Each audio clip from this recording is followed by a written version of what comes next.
နံပါတ်1အစီအစဉ်ကကြောက်လာတော်မူကြတဲ့သံဃာတော်ရှင်မြတ်များနဲ့တကွာဧပရိသအားလုံးကနမောတတ3ကြိမ်ဖြင့်မြတ်စွာဘုရားရှင်အားရှင်ခိုး၍အခမ်းအနားကိုဖွင့်လှစ်မှာဖြစ်ပါတယ်နံပါတ်2အစီအစဉ်ကတော့မူလဗရဏနာဂဆရာတော်ဘုရားကြီးဖြစ်တော်မူတဲ့ကမ္ဘာဗုဒ္ဓသာသနာပြုပြည်နံဆရာတော်ဘုရားကြီးမှမဟာတန်တိဒုက္ခဗုဒ္ဓသာသနာပြုကျောင်းတော်ကြီးဖြစ်ပေါ်လာပုံပိုင်ဆိုင်မှုစတဲ့အကြောင်းအရာများကိုပြည့်ပြည့်စုံစုံရှင်းရှင်းလင်းလင်းဆရာတော်ဘုရားကြီးကနေပြီးတော့အားလုံးအသိပြေရှင်းပြမှာဖြစ်ပါတယ်နံပါတ်3အစီအစဉ်ကတော့ကြောက်တော်မူကြတဲ့တန်ခါတော်ရှင်မြတ်များနဲ့အတူစံနေစင်းမှာပုဂ္ဂိုလ်များတက္ကရာတော်များအားလုံးမှမေခွန်းများကိုလူရင်းတူရှင်းဖြင့်သိတာအောင်မေးပြီးတော့မေခွန်းများကိုဆရာတော်ဘုရားကြီးမှပြန်လဲဖြေကြားမှာဖြစ်ပါတယ်သက်ဆိုင်ရာပုဂ္ဂိုလ်များမှလည်းဖြေကြားမှာဖြစ်ပါတယ်နံပါတ်4အစီအစဉ်ကတော့အခမ်းအနားပြည်ဆုံးကြောင်းဆရာတော်ဗောဓိယမူလေးကာတာဖြင့်ရွတ်ဖတ်ပြီးတော့အခမ်းအနားပြည်ဆုံးဆောင်ကြီးညာမှာဖြစ်ပါတယ်အခမ်းအနားမစခင်မှာဘုန်းကြီးတို့မေတ္တာရက်ခံချင်တာကတော့တယ်လီဖုန်းလေးတွေကိုအတန်း vibration လောက်ပဲထားပြီးတော့တယ်လီဖုန်းလေးတွေစကားပြောခြင်းမှလည်းပဲရှောင်ကျင်မှုဘုန်းကြီးတို့မေတ္တာရက်ခံပါတယ်နောက်တစ်ခါတဦးနဲ့တဦးတယောက်နဲ့တယောက်တီတိုစကားပြောခြင်းများကိုလည်းပဲရှောင်ကျင်ဖို့ရန်အတွက်ဘုန်းကြီးများမေတ္တာရက်ခံပါတယ်တကယ်လို့များပြောစရာအကြောင်းအရာရှိတယ်ဆိုလို့ရှိရင်လည်းအခန်းပြင်ဘက်ကိုထွက်ပြီးတော့ပြောဖို့ရှိပါတယ်နောက်တစ်ခါအခမ်းအနားပြီးဆုံးတဲ့အခါမှသာလည်းဆရာတော်ဘုရားကြီးနဲ့အတူသက်ဆိုင်ရာဆရာတော်များသက်ဆိုင်ရာတရားတော်များကိုသိလို့တဲ့အကြောင်းအရာများကို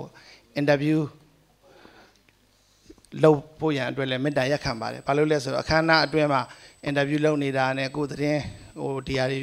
လုပ်နေတယ်ဆိုလို့ရှိရင်ဒီခွန်ကြီးတို့ရဲ့သိသိသိတိုက်တဲ့အချက်လက်တွေကိုမသိရှိဘဲနဲ့ဖြစ်သွားမှာကြောက်လို့ဖြစ်ပါတယ်ဒါကြောင့်အားလုံးလည်းပဲသိပြီးဖြစ်တဲ့အတိုင်းဒီကနေ့မဟာတဏိဒုက္ခကျောင်းတော်ကြီးနဲ့ပတ်သက်တဲ့ရှင်းလင်းပွဲသိရမယ်သိတဲ့အချက်လက်များကိုပြည်နံဆရာတော်ဘုရားကြီးမှမရှင်းလင်းခင်ဘုန်းကြီးတို့နံပါတ်1အစီအစဉ်ကသံဃာတော်ရှင်များများနဲ့အတူကြောက်လာကြတဲ့ပရိသတ်အားလုံးတို့ကနမောတတ3ကြိမ်ဖြင့်အခမ်းအနားကိုဖွင့်လှစ်ကြပါစို့နမောတတဘဂဝတောအရဟတောသမ္မာသမ္ဗုဒ္ဓတ္တနမောတတဘဂဝတောအရဟတောသမ္မာသမ္ဗုဒ္ဓတ္တနမောတတဘဂဝတော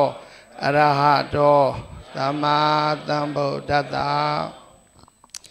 နံပါတ်2အစီအစဉ်ကဘုန်းကြီးများခုနပြောထားတဲ့အတိုင်းမူလဗရဏနာဂဆရာတော်ဘုရားကြီးဖြစ်တော်မူတဲ့ကမ္ဘာဗုဒ္ဓသာသနာပြုပြည်နံဆရာတော်ဘုရားကြီးမှမဟာတန်တိဒုက္ခဗုဒ္ဓသာသနာပြုကျောင်းတော်ကြီးဖြစ်ပေါ်လာပုံပိုင်ဆိုင်မှုများစသည်ဖြင့်သိတိုက်တဲ့အချက်အလက်များကိုရှင်းရှင်းလင်းလင်းဆရာတော်ဘုရားကြီးမှတရားဓမ္မများကိုအသိပေးရှင်းလင်းပြမှာဖြစ်ပါတယ်အဲ့တော့ဘုန်းကြီးတို့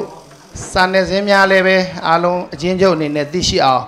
မဟာတန်တိဒုက္ခကျောင်းတော်ကြီးရဲ့သမိုင်းအချင်းလေးကိုစာရွက်အားဖြင့်ဖြန့်ဝေပြီးသားဖြစ်ပါတယ်အဲ့ဒီစာရွက်လေးတွေနဲ့ပဲဘုန်းကြီးတို့လုံလောက်မယ်လို့ထင်ပါတယ်အဲ့တော့ဘုန်းကြီးအနေနဲ့မိတ်ဆက်ပေးချင်တာကတော့ဒီပြည်နံဆရာတော်ဘုရားကြီးဆိုလို့ရှိရင်ဘုန်းကြီးတို့ကမ္ဘာသာသနာပြု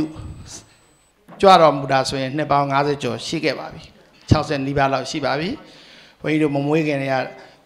ပြည်နံကျောင်းပြည်နံကိုမရောက်ခင်တည်းကသာသနာပြုခီးကြွတော်မူခဲ့တဲ့ဆရာတော်တစ်ပါးကြီးဖြစ်တဲ့အတွက်ဘုရားတို့ဘုန်းကြီးတို့ဒီပြည်နံဆရာတော်ဘုရားကြီးတည်ထောင်တော်မူခဲ့တဲ့ဒီသာသနာပြုကျောင်းနေဆိုလို့ရှိရင်ကမ္ဘာအဝန်းမှာနိုင်ငံပေါင်း22နိုင်ငံရှိနေပါပြီအဲ့တော့ဒီဆရာတော်ဘုရားကြီးရဲ့အကြောင်းအရာကိုလည်းပဲအားလုံးသောစာနယ်ဇင်းပုဂ္ဂိုလ်များတရားဓမ္မများလည်းပဲသိရှိပြီးဖြစ်ပါတယ်ဒါကြောင့်မလို့ဒီအကြောင်းအရာတွေနဲ့ပတ်သက်ပြီးတော့အထူးရှင်းလင်းမှာတော့မဟုတ်တော့ဘဲနဲ့မဟာတန်တိဒုက္ခကျောင်းတော်ကြီးနဲ့ပတ်သက်တဲ့အကြောင်းအရာများကိုသာဒီကနေ့ရှင်းလင်းမှာဖြစ်ပါတယ်တကယ်လို့ဒီ international မှာဆရာတော်ဘုရားကြီးတည်ထောင်တော်မူခဲ့တဲ့ကျောင်းနေနဲ့ပတ်သက်လို့သိရှိလို့ခြင်းတော့အားလုံးဒီစင်စာရှင်းလင်းပွဲပြီးတဲ့အခါမှာအချက်လက်များကိုမေးယူနိုင်ပါတယ်မေးမြန်းနိုင်ပါတယ်ဆရာတော်ဘုရားကြီးဘုရားပြီးတော့ဒီနေ့မဟာတန်တိဒုက္ခကျောင်းတော်ကြီးနဲ့ပတ်သက်သည့်ပိုင်ဆိုင်မှုများနဲ့ပတ်သက်သည့်သတင်းစာရှင်းလင်းပွဲမှာကြောင်းတော်မူတဲ့အတွက်ဆရာတော်ဘုရားကြီးအားဘုရားပြီးတော့အနုညွတ်ရှင်းလင်းပေးဖို့ရန်အတွက်ပန်ကြားလျှောက်ထားပါသည်ရှင်ဗျာရအောင်တော့ဒီနေ့ လုံးစံနေစဉ်ပုဂ္ဂိုလ်သည်ဒီကနေ့ခုနကြွရောက်လာကြတဲ့လူတွေနဲ့ဘုန်းကြီးကိုလိုတွေ့ရတဲ့အခါကျတော့ဝမ်းလဲမြောက်ပါတယ်။ဘာဖြစ်လို့လဲဆိုတော့တခါတလေကြတော့လဲဟိုဒါရိုက်ပြောတာမဟုတ်ဘဲနဲ့ကာယကံရှင်မဟုတ်ဘဲနဲ့ပြောတဲ့ကြတော့ဟိုအကြောင်းအရာတစ်ခုဟာလိုရင်လဲလိုတတ်ပါတယ်။ပုံရင်လဲပို့သွားတတ်တယ်။အဲ့တော့မလိုမပို့အောင်တို့ရှင်းနဲ့တိတိကျကျပြအောင်ဆိုတော့ကာယကံအရှင်ပြောတာတော့ပို့ပြီးတော့လဲကောင်းပါလေတော့ခမရတို့ဒီကနေ့အခုလိုစေဝင်စားပြီးတော့စေဝင်စားနဲ့အခုလိုလာကြတဲ့အတွက်လည်းဘုန်းကြီးလုံဝမ်းမြောက်ပါတယ်အဲ့ဒါကြောင့်ခမရတို့တို့နဲ့လည်းစင်းလင်းပွဲလိုရအောင်ဆိုတော့ဘုန်းကြီးလည်းပြပကထင်းနေသွားနေရပါမနေ့ကညနေမနေ့ကနေကမှခမရတို့နဲ့ဒီကနေ့ဟိုဆွေးနွေးမယ်ဆိုပြီးတော့မနေ့ညနေမှရောက်လာတယ်ဒါပါတော့ဒါစီကတော့ဩဘလားတော့ဘုန်းကြီးပြောချင်တာကဘုန်းကြီး59ခုနှစ်တည်းဥနုရုခတည်းဘုန်းကြီးနိုင်ငံခြားရောက်သွားပါတယ်။ဘာဖြစ်လို့ဘုန်းကြီးနိုင်ငံခြားရောက်သွားတယ်လဲဆိုတော့ဟိုဘုန်းကြီးတို့ခေတ်ကတော့ဘုန်းကြီးတွေအင်္ဂလိပ်စာသင်တယ်ဆိုရင်တော့လူတွေလည်းသိတယ်မကြိုက်ကြတော့နိုင်ငံခြားထွက်ပြီးတော့အင်္ဂလိပ်စာတော့သင်တော့သင်တယ်ထီးထီးကြောင်ဖြစ်အောင်သင်မယ်ဆိုရင်နိုင်ငံခြားထွက်သွားတယ်အဲ့နိုင်ငံခြားထွက်သွားတဲ့အခါကျတော့ဥနု59ခုနှစ်ကဆိုတော့ဗမာပြည်တဲ့ခင်ဗျားတို့တော့သိမှာမဟုတ်အတော်လေးကောင်းပါလေအဲ့တော့နိုင်ငံခြား foreign exchange တို့ဘာလို့ဗမာပြည်ရဲ့ချမ်းသာနေတဲ့အချိန်မှာအဲ့တော့ဘုန်းကြီးတို့လည်းသွားပြီးတော့စာသင်ပြီးတော့မနဲ့ဗမာဘုန်းကြီးဆိုတာလည်းဒီအတိုင်းပဲနိုင်ငံခြားနေဖို့လည်းတစ်ခါမှလည်းစိတ်မကူပါဘူးနိုင်ငံခြားနေဖို့စိတ်မကူဘဲနဲ့လည်းအကြောင်းအားလျော်စွာခင်ဗျားတို့စီမှာ59ခုနှစ်တို့ဟိုတော့အင်ဂျင်ကိုဆိုရတော့62ခုနှစ်ကျတော့ဒေါ်လာကြီးဆိုအသိမ်းသွားတယ်ဆိုတော့ဘုန်းကြီးတို့လည်းနိုင်ငံခြားစာသင်နေနဲ့အဲ့ဒါနဲ့နိုင်ငံခြားကြောက်သွားတဲ့အခါကျတော့ဗမာပြည်မှာနေတော့လူအသိပြီးတော့သဘောတရားကြီးတော့ပေါက်လာအော်ခုနစစ်တဲ့ကြောင့်စစ်တဲ့ကသိမ်းသွားပြီဆိုတော့ဒီနိုင်ငံကတော့သိတော့ကောင်းတော့မဟုတ်တော့ဘူးဆိုပြီးတော့တို့လည်းနိုင်ငံရေးသမားလည်းမဟုတ်ဘူးတို့ဘာသာရေးသမားဖြစ်တော့အဲတို့နိုင်ငံခြားမှာပဲတန်းနေကိုတပိုင်းတန်းသာသနာပြုပြီးတော့နေတော့မယ်ဆိုပြီးတော့ဆုံးပြပြီးတော့ဘုန်းကြီးတို့နေလိုက်တယ်နေပြီးတော့ဘုန်းကြီးတို့ဘာလုပ်နေလဲအဲ့တော့ဗမာပြည်လည်းခင်ဗျားတို့သိရတဲ့သူလည်းပြောနေကြမလို့တော့ဘူးဗမာပြည်ရဲ့လူတွေကလည်းရောက်လာတဲ့အခါကျတော့ဘုန်းကြီးတို့တင်ဒီလန်အပြင်လည်းဘုန်းကြီးတို့သာသနာပြုဖို့ခွင့်လန်းဖြစ်လာတယ်လည်းဖြစ်သွားတယ်သူဆိုရင်တော့တို့အရေးကြီးတာတော့တို့တရားဓမ္မတွေနဲ့တူသဖြင့်ကတော့နိုင်ငံခြားမှာရောက်တဲ့ဆိုတော့ဗမာမရှိဘူးအဲ့ဒါလေးတော့နည်းနည်းပြောပြအောင်ဗမာတရုတ်တွေများတယ်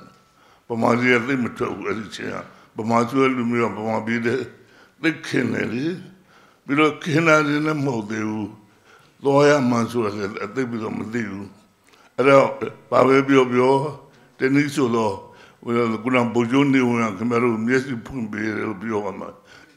ကျေးဇူးတင်ရမယ်အဲ့ဒါကြောင့်ဗမာပြည်နိုင်ငံခြားရောက်သွားကြတယ်ဘုန်းကြီးတွေရောက်သွားကြတယ်မတတ်တာလူရောက်ကြတယ်သွားရင်တော့သွားကြတာမဟုတ်အဲ့တော့ဘုန်းကြီးတို့လည်းနိုင်ငံဗမာပြည်ကိုမပြန်လာလေကြားလာအဲ့တော့တပိုင်းတနိုင်ပဲလုပ်နေဆိုတော့စင်ကာပူကျောင်းကြီးဆောက်တယ်6 သန်းကုန်နဲ့တရားမရှိစင်ကာပူကျောင်းဆိုတာခင်ဗျားတို့တွေဘုန်းကြီးနဲ့ပြောချင်တာက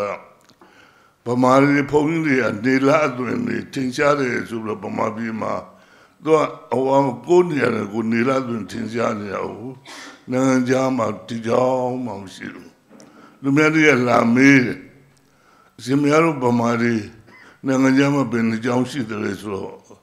ဒီကြောင်မှလည်းကြိုးထုတ်ပြလို့မရဘူးမရှိတဲ့အခါကျတော့လူတယောက်ကမရှိတာကြီးမရှိပြီးတော့မှလည်းအမှန်ခက်တယ်ရှိရပြောနေကြွားတာဖြစ်တော့မှာပေါ့အဲ့ဒါလည်းတို့မီဒီယာလုပ်တဲ့လူတွေသိထားဖို့လို့အဲ့တော့မှဘုန်းကြီးကဘလူးနိုင်ငံခြားနောက်ဖက်ရောက်သွားတယ်ဆိုတော့ဥယျာဉ်ဒေါက်တာယူရာဆိုအင်္ဂလန်ရောက်သွားသူလည်းရောက်ချင်လို့ရောက်ရတာတော့မဟုတ်ဘူးအိန္ဒိယ citizen ခံယူပြီးတော့ ဗမာပတ်ချုပ်ကဘယ်မှာသွားလို့မရဘူးအိန္ဒိယစစ်တီတွေခိုင်းပြီးတော့သွားရောက်သွားတယ်အဲ့ဒါလေးဘုန်းကြီးကမရှိဒါမင်းနဲ့သူကြောင်းမလုံးနိုင်ပါဘူးသူကဟိုတိဘက်ကြောင်းမှာနေပြီးတော့သူကလှုပ်တယ်ဒါပါတော့အဲ့လိုလေးဘာဖြစ်အဲ့လိုလှုပ်ရှင်တဲ့ဘုန်းကြီးကစင်ကာပူကြောင်းဆောက်တယ်စင်ကာပူကလည်းဗမာဆိုတချို့ကြောင်းဖြစ်ဗမာတွေသွားပြီးတော့တီကိုကြောင်းတီကိုကလာတီကြောင်းနေအများကြီးပဲဟိုကုနာပြီးတော့ယူရီးယားကြောင်းနေအများကြီးပဲဗမာကြောင်းဖြစ်လို့ဗမာပြည်ကတို့ဝလုံးကောင်းနဲ့လာတာလို့ဖြစ်နေတယ်တို့ဗမာတော့အမှန်တင်ချာကြော်ကြောတဲ့ပုဂ္ဂိုလ်တွေဆိုနိုင်ငံသားတယောက်ကြောင်းမရှိဘဲနဲ့ပုံနဲ့လုံးမဆိုလို့တော့စင်ကာပူကြောင်းပြည့်တော့6တန်းကိုနဲ့စင်ကာပူဝင်နေအဲ့ဒီမှာဗမာကြီးဘက်ကလူရလာတဲ့အခါကျတော့ဘုန်းကြီးတို့ဘွယ်ပြီးဖို့သူကပြောတယ်ဘုန်းကြီးဘွယ်သဘောပေါက်တယ်လေစပုံတစ်ကရက်ပြီးဆိုဘုန်းကြီးအားနဲ့ဘုန်းကြီးမသဘောပေါက်တယ်အဲ့ဒီတော့ထားတော့သူတို့အဲ့ဒါနဲ့ဘုန်းကြီးဗျာကျိုးနဲ့တော်တယ်ဘုန်းကြီးပြေးပါအဲ့ဒါနဲ့တန်ဘုန်းကြီးကြောင်းလုပ်တဲ့အခါကျတော့ဗမာလူအချုံနေတဲ့တင်ဖြစ်ကျင်တော့ဒါလုပ်တဲ့အခါကျတော့ထားပါတော့ဒီနေဖို့ရလုပ်ပြီးတယ်အဲ့ဒါနဲ့ဘုန်းကြီးတော်လေးကောင်းတော့သူကအဲ့ဒါနဲ့ပွဲပြီးမှဆိုတော့ထားပါတော့ဘုန်းကြီးပွဲလို့ရင်တော့လာတာမဟုတ်ဘူးခမရစီမလည်းအစမဘူးတို့တွေလုပ်ပြရင်တော့ကောင်းမလားဆိုပြီးတော့အဲ့ဒါနဲ့ဘုန်းကြီးတို့လာကြတယ်အဲ့ဒီမှာပွဲပြီးတယ်ပေါ့လေအင်္ဂမဘန်ရောကိုယ်နဲ့လေကုနဲ့အဲ့တော့ကိုယ်စင်လေကုနဲ့ပြီးတဲ့ခါဒကာနမကြီးဘုန်းကြီးတော့ကလူတွေပါလာဆိုအမေရိကလူတွေပါတယ်စင်ကာပူကပါတယ်မလေးရှားပါတယ်လူနေရာကျော်လုံးဝပါလာအဲ့ဘုန်းကြီးလည်းပြောတယ်ဗမာပြည်လည်းရှင်းတယ်အဲ့တော့ခင်ဗျားတို့တွေလည်းလူကြတဲ့မှာလူတွေယူလာကြတယ်ပေါ့လေအဲ့ဒီတော့ဟိုတယ်လည်းမရှိဘူးသူဘယ်ထားမှမသိနဝဒဆိုတက်ကသူလည်းနာမည်ယူရှင်လေနာပြုလေးပေါ့လေအဲ့ဒါနဲ့သူ့နဲ့အားကစားကွန်မှာထားပါတော့အဲ့ဒါနဲ့သူပြောကြတယ်ဆရာတော်ဘုရားတဲ့နောက်ချင်းမဲ့ပမာပြီးလာတဲ့ခါကြွတဲ့ခါကြောင်းလေးလှုပ်ချင်ကောင်းမှတင်တယ်အဲ့ဒီမှာတဲအောင်ကျုပ်လည်းကြောင်းရှိတာပဲကျိုးအင်္ဂလန်မှာဗန်မွေးတဲ့ဘုန်းကြီးမှာပုံပြတယ်အမလာသေးတိဆိုတာဘုန်းကြီးပိုက်တဲ့သူပဲဘုရားစကြာဘုန်းကြီးတို့ကြောင်းနေကြည့်ပါလေကြည့်ပြီးနေကျိုးဒါစီတော့သာသနာပြုကြောင်းခင်ဗျားတို့ရှိမယ်သာသနာပြုကြောင်းရှင်းတာမရှိဘူးအဲ့ဒါဆိုရင်အဲ့ဒါဒီလောက်ပါလားဆိုအဲ့ဒီနေရာဘုန်းကြီးပဲအဖို့လေးဖို့ပြီးတော့အပြိုင်လည်းမလုပ်ကြနဲ့အဲ့ဒီမှာ3ယောက်အများကြီးစကားတွေအများကြီးဆိုပြီးတော့ဦးစောမြင့်ရဲ့အပြန်ဦးအောင်မောင်ရဲ့ဇာတ်ချစ်ဆောင်3ယောက်နဲ့လုပ်ပြီးတော့ကဲမြည်ကြီးလျှောက်လိုက်ဆိုပြီးတော့အဲ့ဒါလျှောက်တာပဲအဲ့ကြောင့်အစားအဲ့မြည်ကြီးလေးရတာမြည်ကြီးပဲဒီနာကွက်တဲ့ဘာမှမရှိဘူးအဲ့ဒါနဲ့ဘုန်းကြီးရဲ့တရားဓမ္မတွေနဲ့ယာယီကြောင်လေးလျှောက်တယ်ယာယီကြောင်လေး3ရှိနေတာအနေနဲ့နေတဲ့ခါမှာပြီးနေဘုန်းကြီးကတော့ပွဲပေးတာကစင်ကာပူကျောင်းနဲ့ဘုန်းကြီးပွဲပြောအဲ့ကမှပါတယ်စင်ကာပူကျောင်းဒါဘုန်းကြီးနေတာလည်းပြီးနေဆိုစင်ကာပူပြန်ကျောင်းအဲ့ဒါကျောင်းလည်းပြီးတာပေါ့ဟုတ်လားစင်ကာပူပြန်ကျောင်းဆိုတော့အဲ့မှာကျောင်းလည်းဒီကြားတဲ့နာမည်ဆိုစင်ကာပူဆရာတော်လည်းခေါ်နေဟိုအဲ့ကမှပါတယ်ပွဲပြီးတော့အဲ့စင်ကာပူနိုင်ကျောင်းဆိုပြီးတော့လောစီညလေးတော့မထဲတော့အဲ့လောစီလည်းရောက်နေပြီအဲ့စင်ကာပူနိုင်ကျောင်းလို့ပြီးတယ်ပြီးတော့အဲ့ဒီစလို့တော့ပါလို့တော့ယာယီကျောင်းနဲ့နေတယ်3နှစ်လောက်ကြာတယ်3နှစ်လောက်ကြာတဲ့အခါကျတော့ဘုန်းကြီးကတော့ထိတ်နေစရာကြီးခုလို့တော့ဘာပြည့်လူဘာမပြည့်တဲ့ပြီးတော့အကျော်အတူတူမရှိဘူး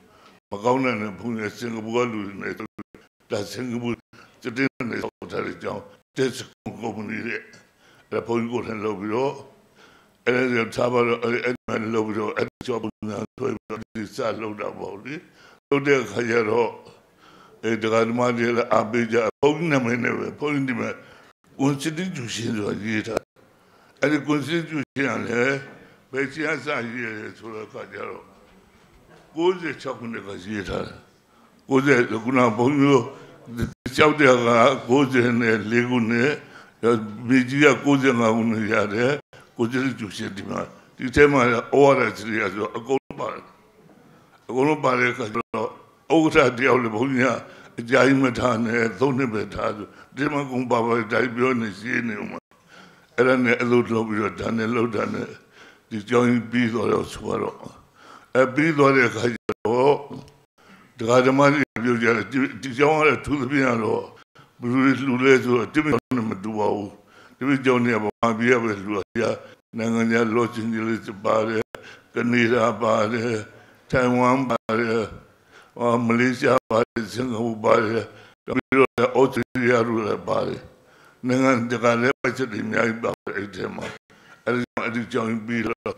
ဘလူးနာမည်နဲ့လူခါဆိုပုံနာမည်နဲ့လူခါနဲ့ဒီကြောင်းမှာတန်တိဒုက္ခမြင်နေလဲလူခါအဲ့ဒီပြီးလာတော့မှသင်တန်းလို့တဲ့ဟိုဒါနဲ့လူတော့နေခုနှစ်ဆိုလို့ရှိရင်လည်းသိပြီးတော့ဟိုတရုတ်တရားပြောတယ်သူများတွေသိများတယ်ဗျာတဲ့မကောင်းခင်ဗျာဟိုပြန်လာတယ်ဟိုမြို့တူမဟုတ်တဲ့ပြန်လာတော့ဘုရားခင်ဗျာပြောတယ်သူတရားပြောတယ်2000ခုနှစ်မကောင်းဘူးသူများတွေများသူဆိုရပါတယ်ဗျာတဲ့1999ဒီစပါစကုနေမဖုံမလို့တဲ့အကုန်လုံးမပြီးသေးဘူးလို့ချက်လို့လေဆိုရဖုန်းကြီးတပ်ပြီးတော့သိန်း1000လောက်တပ်ပြီးလိုက်သေးတယ်မမပြီးတော့အကုန်လုံးမပြီးသေးဘူးအဲ့မှာဖုန်းလို့တဲ့ဖုန်းလို့တာက7နှစ်နေကိုဖုန်းလို့တဲ့7နှစ်ကိုဘိုးလိုင်းကျွေးလို့မောင်အီတို့ခင်ဗျားပါရေးချလို့ဘိုးလို့တဲ့အဲ့ဒီတော့ဘုန်းကြီးကိုပဲလူနဲ့ရေးချဖို့လုပ်တော့ပါအဲ့ဒါကတော့အကျဉ်းပုံလေးတာဟုတ်တယ်မလားဒါဖြစ်ပေါ်လာဘူးရှင်းမလာသေးဘူးလားရှင်းလာပြီမနော်ရှင်းလာတော့ဒီတဲမှာနောက်မနေ့ခင်ဗျားတို့ဟိုဘာကသာသနာ့ကြီးနဲ့ဌာနပြောရတဲ့ရှင်းရတော့ကောင်းမယ်လို့တင်တယ်မကောင်းလားလောဆယ်လေအဲ့ဒါလည်းဌာနကြီးတဲ့မဒီဒါလည်းဌာနအဲ့နာ